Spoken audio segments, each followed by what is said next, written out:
लेकिन वर्षों से दरी उठाने वाला कार्यकर्ता जो बोलते हैं, जो भाजपा के झंडे लगाने से लेकर दरी उठा रहा है, कहीं ना कहीं कांग्रेस के इस भाजपा के इस कांग्रेसीकरण से वो असहज महसूस में जन कल्याणकारी योजनाओं से बहुत प्रभावित हुआ और भारतीय जनता पार्टी में आए।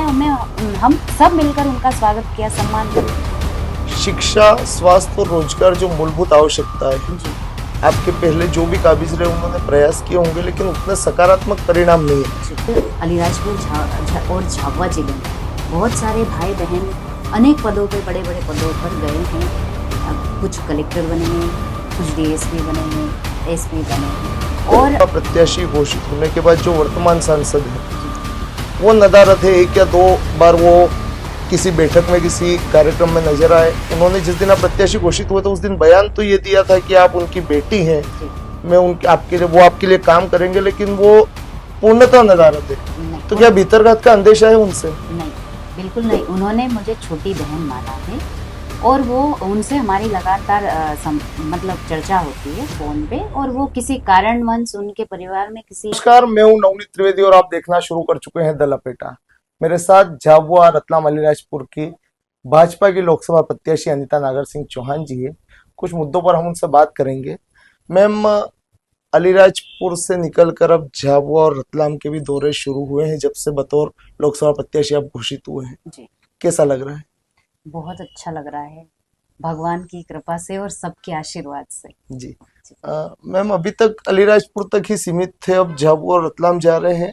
क्या मुख्य मुद्दे आपको बताए जा रहे हैं? आप क्या नोटिस कर रहे हैं? क्या आवश्यकता अभी भी झाबुआ और रतलाम में है? क्योंकि अलीराजपुर में तो बतौर जिला पंचायत अध्यक्ष आपका दूसरा कार्यकाल है, लेकिन झाबुआ रतलाम में इतनी सक्रियता पहले कभी नहीं रही होगी जो अभी है। तो क्या मुख्य मुद्दे दिखने में आ रहे हैं? जी, यहाँ पर जब हमारे भाई बहनों से मिले हम लोग, तो पानी की समस्या है, कहीं फलिये में रोड की समस्या बता रहे हैं। तो छोटी छोटी समस्या है, बहुत बड़ी समस्या नहीं है, क्योंकि भारतीय जनता पार्टी की जब से सरकार बनी है तब से लगातार क्षेत्र में बहुत बड़े बड़े काम हुए हैं। तो बहुत ज़्यादा बड़े मुद्दे नहीं हैं, छोटी छोटी समस्याएं हैं लोगों को, और हम मिल भी रहे हैं, हम उनसे वादा भी कर रहे हैं उनके वादे के अनुसार। और भारतीय जनता पार्टी जो कहती है वो करती है। हम जरूर उनकी समस्याओं को सुलझाएंगे। शिक्षा, स्वास्थ्य और रोजगार जो मूलभूत आवश्यकताएं हैं, जी। आपके पहले जो भी काबिज रहे उन्होंने प्रयास किए होंगे, लेकिन उतने सकारात्मक परिणाम नहीं आए। शिक्षा का स्तर झाबुआ का, अलीराजपुर का देखे तो बहुत अच्छे नंबर नहीं है शिक्षा के स्तर में। साक्षरता में पिछड़ता हुआ जिले झाबुआ और अलीराजपुर है। इसको लेकर क्या प्रयास करेंगे? नहीं, मैं आपको थोड़ा सा ये कहना चाहूंगी, 2011 की जनगणना में जरूर हम बहुत पीछे थे, लेकिन आज अलीराजपुर और झाबुआ जिले में बहुत सारे भाई बहन अनेक पदों पे, बड़े बड़े पदों पर गए हैं। कुछ कलेक्टर बने हैं, कुछ डीएसपी बने हैं, एसपी बने हैं। और आज आप जब पता लगाओगे ना, तो गांव का बच्चा भी जब स्कूल लगने का टाइम हो तो रोड भर के बच्चा निकलते हैं।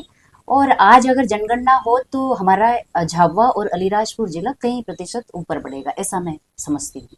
कांग्रेस के नेता जोबट के सुरपाल अजनार है, उदयगढ़ से कमरू अजनार है, ये सब भाजपा इन्होंने ज्वाइन की है, कारण जो भी हो। लेकिन वर्षों से दरी उठाने वाला कार्यकर्ता जो बोलते हैं, जो भाजपा के झंडे लगाने से लेकर दरी उठा रहा है, कहीं ना कहीं कांग्रेस के इस भाजपा के इस कांग्रेसीकरण से वो असहज महसूस नहीं करेंगे? बिल्कुल नहीं।